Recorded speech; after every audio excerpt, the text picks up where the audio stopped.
my God and King. To you alone I sing. You're the face I see. For all eternity, oh, my God and King. Through the storm I see, covered by your wing. This song of love I bring, you'd be my dreams come true. Just to be with you. Now I see brand new.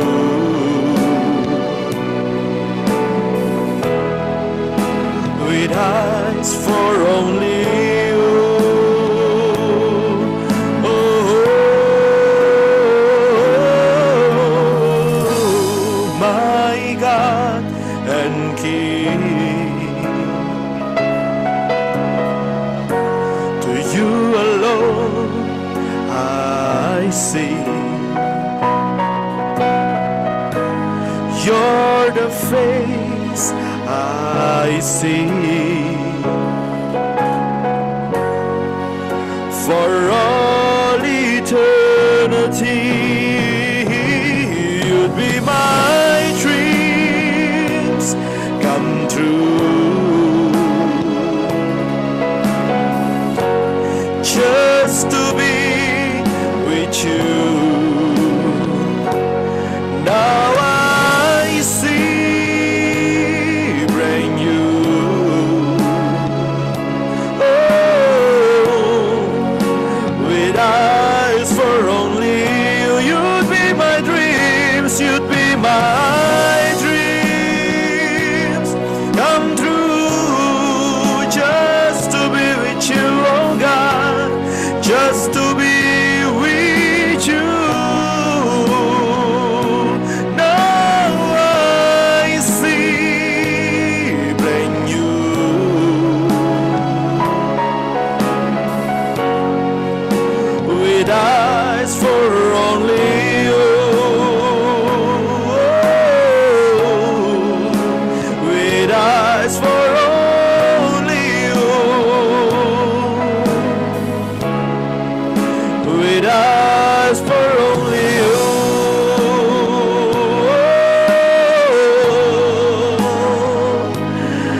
Haleluya. Kami tinggikan Engkau Tuhan, kami puji nama-Mu. Dimuliakanlah Kau senantiasa. Haleluya.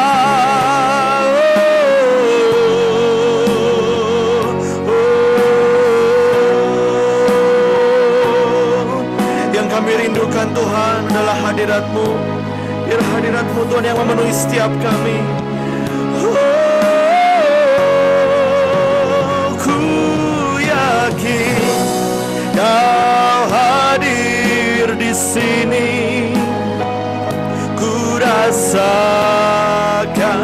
kuasa yang tak terbatas. Ku yakin Kau nyata di sini. Kemenangan terjadi di sini. Ku yakin Kau hadir. Ku yakin Kau hadir di sini. Ku rasakan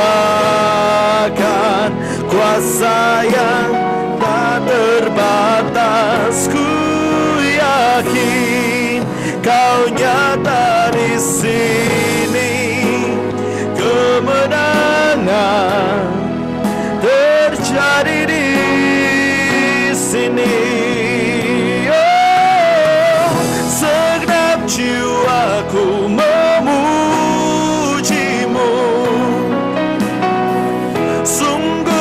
besar Kau Yesusku. Segenap hatiku menyembahmu. Kau besar, Kau besar, Kau besar, Kau besar.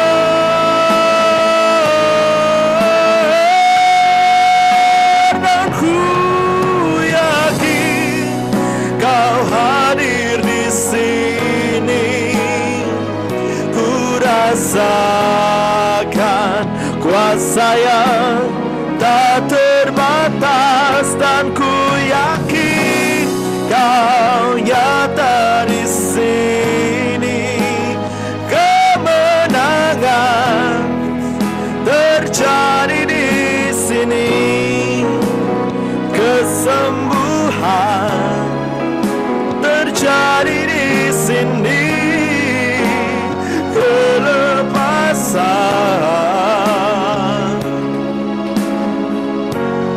terjadi di sini. Haleluya, haleluya. Kami tinggikan Engkau Tuhan. Ku tinggikan Engkau Raja yang duduk di atas tahta. Engkau mulia, ajaib dan heran. Ku kagum akan Engkau Tuhan. Ku tinggikan Engkau Raja yang duduk di atas tahta. Engkau mulia, ajaib dan heran. Ku kagum akan Engkau Tuhan. Kami tinggikan, ku tinggikan Engkau Raja yang duduk di atas tahta. Engkau mulia, ajaib dan heran. Ku kagum akan Engkau.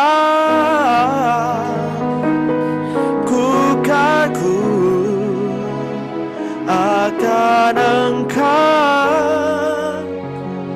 Tuhan. Haleluya. Oh, terima kasih Tuhan. Segala pujian, hormat, kemuliaan kami naikkan Tuhan hanya bagi-Mu. Terpujilah Kau Tuhan, dulu, sekarang, dan selama-lamanya. Haleluya. Terima kasih untuk pujian penyembahan. Terima kasih untuk hadirat-Mu. Terima kasih untuk lawatan-Mu kepada kami. Dan ini waktunya kami mendengar firman-Mu. Kami tahu firman-Mu seperti harta karun yang terpendam. Itu sebabnya kami mau terus menggali dan menggali sangat dalam.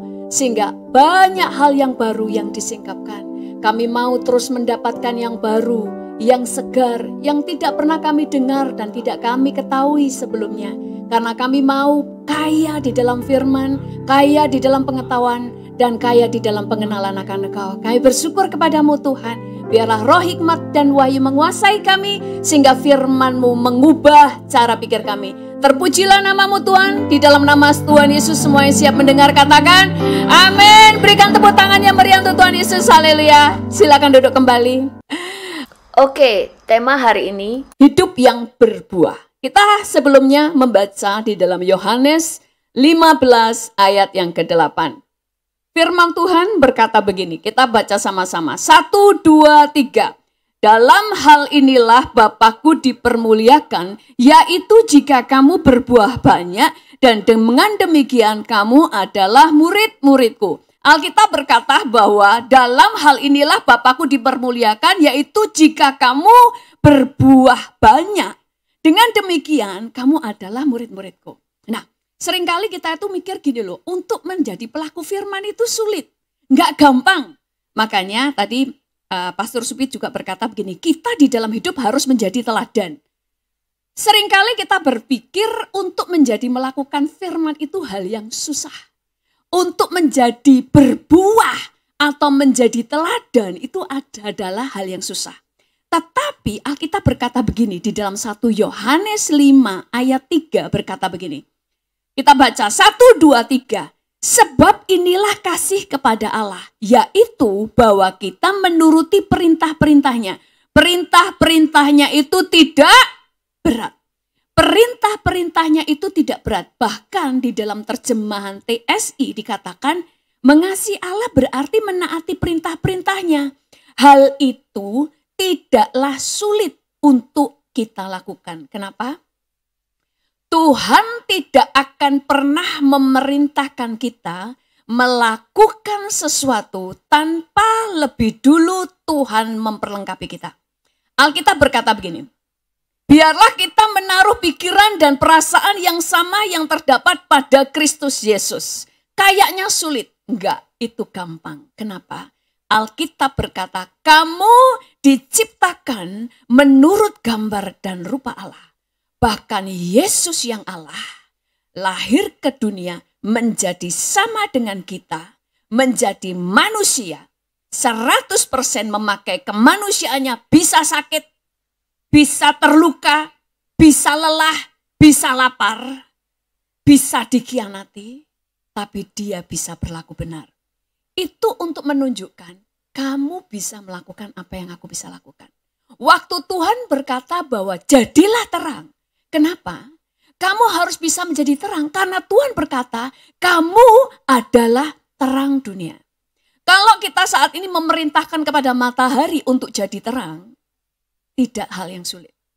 Karena matahari diciptakan memang untuk jadi terang. Jadi kalau dia diperintahkan untuk jadi terang, menerangi bumi, bukan hal yang sulit. Sama dengan saudara dan saya. Nanti kita akan jelaskan lebih dalam lagi. Dikatakan, di dalam tadi dikatakan bahwa perintahnya itu tidak sulit. Kenapa? Sekali lagi kita baca di dalam Yohanes 7 ayat 38. Baca sama-sama 1, 2, 3. Barang siapa percaya kepadaku seperti yang dikatakan oleh kitab suci. Dalam dirinya, dalam hatinya akan mengalir aliran-aliran air hidup.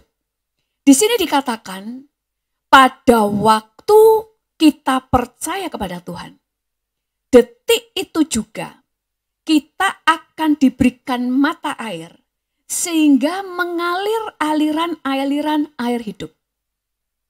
Tidak dikatakan pada waktu kamu rajin berdoa. Pada waktu kamu rajin berpuasa, waktu kamu melakukan hal-hal agamawi, rajin ke gereja, maka aliran-aliran air kehidupan mengalir dari dirimu. Tidak. Tapi begitu kamu percaya Yesus, seperti yang ditulis firman, maka akan ada mata air yang mengalirkan aliran-aliran air hidup. Kenapa saya mengatakan mata air? Waktu Yesus bertemu dengan wanita dari Samaria, Tuhan berkata, dari dalam dirimu akan keluar mata air kehidupan yang akan mengalirkan air hidup. Nah, yang jadi pertanyaan, tadi katanya melakukan firman Tuhan itu bukan hal yang sulit.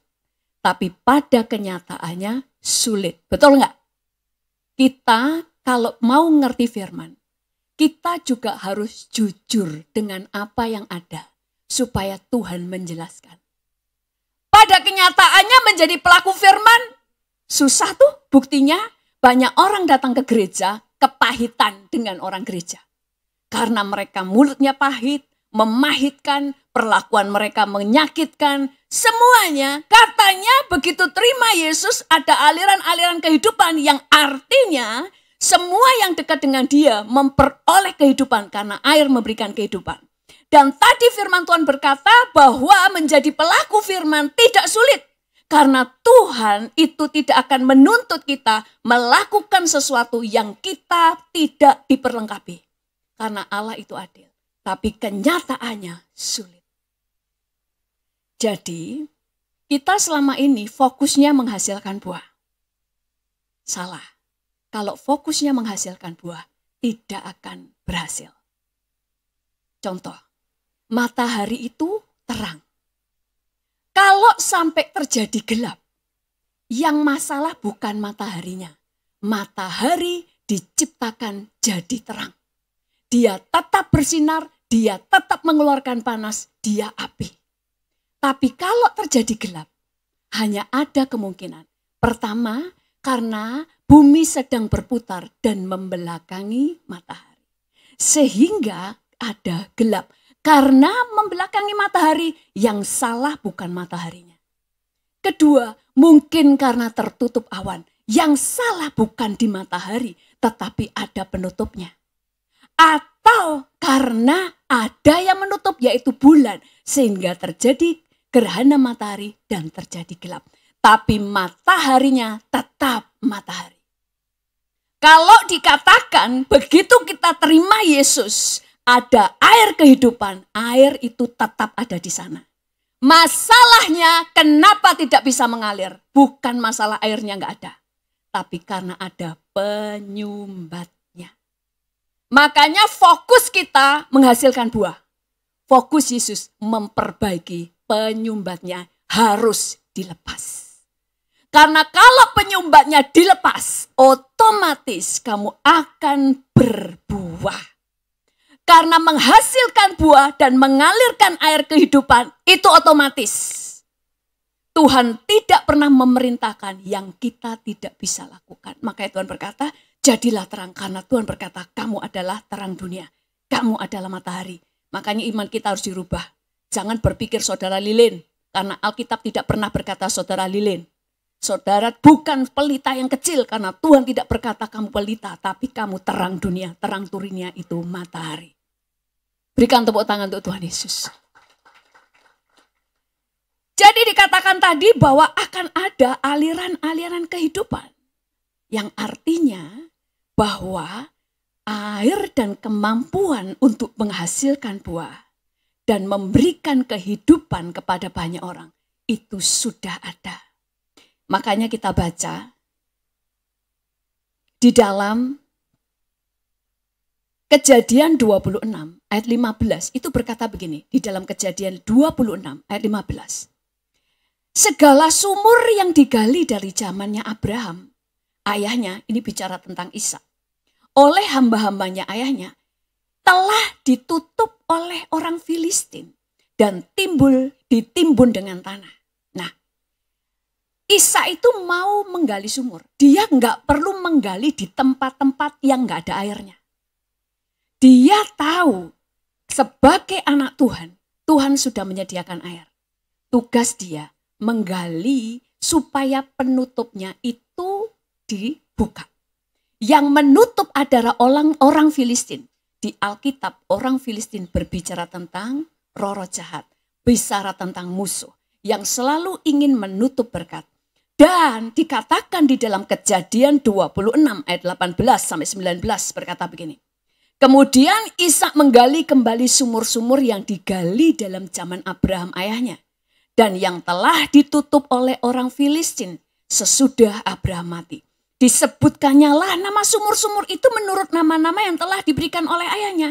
Ketika hamba-hamba Ishak menggali di lembah itu, mereka mendapati di situ mata air yang membual-bual airnya. Waktu air itu tidak mengalir keluar, masalahnya bukan di mata air, tapi masalahnya ada yang menutup. Itu sebabnya orang percaya harus tahu. Waktu kita menerima Yesus sebagai Tuhan dan Juru Selamat, kita ini diubah. Itu sebabnya cara pikir kita harus dirubah. Banyak orang berpikir gini, saya diproses sama Tuhan untuk menjadi emas. Salah. Kalau saudara ini tanah, kotoran, diproses kayak apa, tetap itu kotoran, paling jadi abu. Tapi karena saudara ini emas, diciptakan mulia, maka diproses itu karena apa? Ada yang nutupi, ada yang merusak saudara, sehingga emasnya nggak terlihat. Makanya kamu diproses, dibersihkan, dibakar, supaya emasnya nampak. Bukan kotoran jadi emas, tapi karena kamu memang emas. Makanya kalau kita memang emas, dibakar pasti hasilnya emas. Kalau kita adalah anak Tuhan yang mengerti prinsip ini, berbuah itu gampang. Masalahnya yang membuat sulit, ada yang menyumbat. Apa itu yang menyumbat? Saudara, hati ini adalah awal dari segala sesuatu.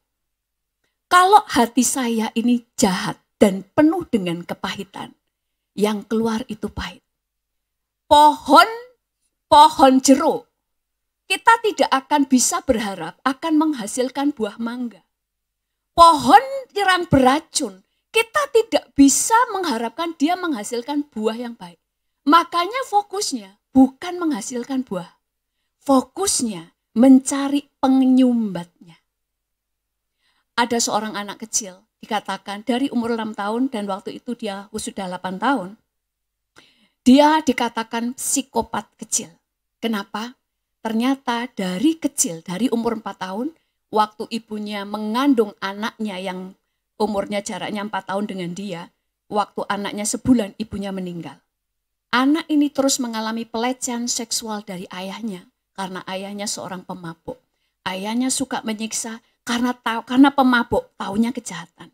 Anak ini tumbuh, taunya kejahatan. Kalau dia diajar kasih, kira-kira tahu nggak? Bisa nggak? Nggak bisa. Kamu harus mengasihi adikmu. Kamu harus mengasihi orang tua angkatmu. Nggak bisa. Makanya fokus Tuhan dan fokus kita berbeda. Fokus kita menghasilkan buah. Fokus Tuhan menyingkirkan penyumbatnya. Anak ini sakit, orang pahit. Dia itu suka menganiaya adiknya. Sampai dikatakan ada saya psikolog, seorang polisi, tapi dia berpakaian biasa ya, gak kayak polisi gitu ya. Dia tanya gimana dengan adiknya. Terus dia bilang, aku benci dengan semua orang. Aku tidak suka dekat orang. Karena dia suka bunuh binatang. Dianiaya dulu binatangnya. Sampai semua heran, anak ini kok jahat ya. Terus dia ngomong gini, terus bagaimana kesanmu dengan mama papa angkatmu? Dia diambil anak angkat karena bapaknya akhirnya masuk penjara karena jahat. Terus kemudian dia bilang gini, aku pengen, dia polos aja ngomongnya saudara di videonya. Dia gendang, polos mukanya, cantik. Aku mau membunuh papa mama diriku. Santai, membunuh. Kenapa? Karena yang ada di pikirannya membunuh, dan membunuh. Dia cuma taunya kejahatan. Kalau dia diajar, kamu harus mengasihi orang tua. Gak bisa. Karena di sininya rusak. Akhirnya dia diajari, dia dikasihi. Dia disayang, dicurahkan kasih sampai diajari Yesus dan iblis. Diajari apa itu kasih, apa itu jahat. Sampai semuanya diajar. Sampai suatu saat dia mulai pulih. Hatinya pulih. Waktu ditanya, bagaimana kamu dulu dengan adikmu yang suka menganiaya? Dia bilang, jangan ceritakan itu. Itu jahat. Dia tiba-tiba nangis. Tadinya tidak pernah nangis karena dia suka lihat kalau ada orang dianiaya. Waktu menangis semua langsung tahu. Hatinya sudah jebol. Yang menyumbat, yang merusak sudah diambil. Seorang hamba Tuhan. Dulu saya pernah kenal dia, semua bilang orang ini angkuh, cari cara jalannya, cara ngomongnya. Tadi pagi saya cerita. Kalau disalami, itu kita mau salaman, itu ditahan tangannya di sini. Gak bisa masuk. Kalau mau dipeluk, mau cipika-cipiki, orang Indo kan suka cipika-cipiki kan. Harus dipeluk. Saya gak suka orang yang sok kenal, sok akrab. Gitu saudara. Jadi kita jadi merah padam, malu. Sampai akhirnya di mimbar ngomong gini, saya tidak suka orang yang sok akrab, sok kenal dengan saya. Khotbahnya bagus, angkuh. Sampai suatu saat dia berkesaksian di gereja. Waktu berdoa, tiba-tiba Tuhan datang sama dia. Kalau kamu gak tobat, kamu tak lempar ke neraka. Kaget dia, loh kenapa? Kok dilempar ke neraka? Pelayanannya bagus. Banyak jiwa dimenangkan. Ya gak tahu mungkin karena suaminya rendah hati juga. Tapi kemudian dia ngomong, kenapa Tuhan? Karena hatimu tetap menyimpan kepahitan. Kamu penuh dengan pahit yang kamu keluar dari mulutmu. Kalau kamu tak tobat, tak lempar neraka. Terus dia bilang gini, saya mau Tuhan. Saya mau bertobat. Bagaimana caranya? Tuhan tunjukin hatinya, dicabut hatinya. Hatinya itu penuh luka. Hatinya itu kering, hitam, dan penuh luka. Terus Tuhan bilang gini, ini hatimu. Kamu mau melepaskan pengampunan? Waktu dia mau lepasin pengampunan, Tuhan cabut yang di hatinya. Itu sampai dia ngomong, dia nangis, itu dicabut hatinya. Tuhan mulai membawa hati yang baru. Yang masih basah, masih merah, dimasukkan dalam hatinya. Sejak saat itu ada banyak perubahan. Gak langsung 100% ya. Ada banyak perubahan. Dia mulai belajar, dia mulai bisa menyalami orang. Mulai bisa memeluk. Penyembahan mulai bisa nangis. Dulu gak pernah saya lihat titik air mata. Sedikit aja gak ada. Karena dia memang keras orangnya. Sampai akhirnya terus ngalami perubahan sampai rendah hati. Sampai orang bilang gini, kok beda ya sekarang cara ngomong bicara di khotbah. Bahkan cara jalannya kelihatan. Dulu angkuhnya itu kelihatan. Tapi sekarang terus berubah. Kenapa? Waktu penyumbatnya diambil. Waktu hatinya pulih. Otomatis yang baik itu keluar. Makanya untuk orang bisa menghasilkan buah, sekali lagi Tuhan tidak berfokus kepada hasilin buah. Enggak. Tuhan maunya pertobatan. Pada waktu kamu bertobat, hatimu benar, otomatis yang keluar benar. Kalau di hati saya ini penuh yang pahit. Ada orang Indonesia kerja. Pelayanan dia pendiam saudara. Tapi semua orang gereja yang kerja sama dia ngomong, orang ini kalau di tempat kerja, jahatnya minta ampun, mulutnya itu loh. Kalau ada orang salah kerja, anjing kau, tolol kamu, goblok sekali kamu. Kata-katanya gitu, padahal pelayanan saudara. Sampai akhirnya saya panggil, kamu punya pahit? Enggak, saya enggak ada kepahitan. Dari mulutnya kelihatan isi hatinya. Waktu dilayani pelepasan dan dia melepaskan pengampunan. Sejak itu untuk belajar bersabar, belajar bisa mengasihi, belajar merubah mulutnya. Bisa. Kenapa? Karena Tuhan menghancurkan dan meremukkan yang lama. Diganti dengan yang baru.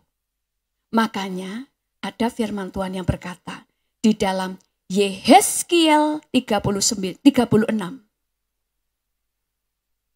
Kita baca 2 Korintus dulu deh. 2 Korintus 5 ayat 17 berkata begini. Kita baca sama-sama atasnya. 1, 2, 3. Jadi siapa yang ada di dalam Kristus, ia adalah ciptaan baru. Yang lama sudah berlalu, sesungguhnya yang baru sudah datang. Untuk kamu bisa menghasilkan buah, untuk kamu menjadi seperti Kristus, kamu harus menjadi ciptaan baru. Gimana caranya? Bukan supranatural. Supranaturalnya rohnya, tapi jiwa ada proses. Kamu harus dihancurkan seperti ini tadi seorang hamba Tuhan. Dia dikasih hati yang baru sejak dia mau bertobat dan melepaskan pengampunan. Sebelum dia mau melepaskan pengampunan, tetap hati yang lama. Jadi jangan berpikir, saya dikasih menjadi ciptaan baru. Loh itu di roh, di jiwa belum. Dan jiwamu bisa membunuh rohmu kalau kamu tidak berubah. Makanya kemudian diubah Tuhan. Yehezkiel 36 ayat 26 sampai 27 berkata begini. Kamu akan kuberikan hati yang baru dan roh yang baru di dalam batinmu. Dan aku akan menjauhkan dari tubuhmu hati yang keras. Dan kuberikan kepadamu hati yang taat. Rohku akan kuberikan diam di dalam batinmu dan aku akan membuat kamu hidup menurut ketetapan-ketetapanku dan tetap berpegang pada perintah-perintahku dan melakukannya. Untuk Tuhan memberikan hati yang baru dan roh yang baru, yang lama harus diremukkan. Makanya fokus Tuhan memproses hati, bukan buah. Karena begitu hatimu baru, pasti buahnya bagus. Kalau sumur-sumur tadi penyumbatnya digali, pasti airnya membual otomatis. Makanya cara Tuhan berfokus kepada hati. Kalau kita semakin hari hidup dalam pertobatan, hari ini kita lepas ini sampai kita sadar ada yang ini dilepasin semuanya.